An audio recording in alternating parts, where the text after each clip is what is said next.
বাটোয়ারা মেনে নিন, বিরোধিতা নাটক বন্ধ করুন, বললেন সাবেক উপদেষ্টা মাহফুজ আলম।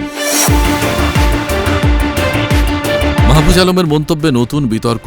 সাবেক অন্তর্বর্তী সরকারের উপদেষ্টা মাহফুজ আলমের এক মন্তব্য ঘিরে রাজনৈতিক অঙ্গনে নতুন করে আলোচনা শুরু হয়েছে।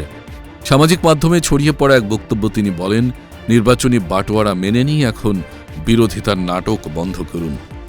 তার দাবি, একদিকে আসন বন্টনে সমঝোতা করা হচ্ছে, অন্যদিকে জনসমক্ষে বিরোধিতার অবস্থান নেওয়া হচ্ছে, যা জনগণের সঙ্গে দ্বিচারিতার শামিল।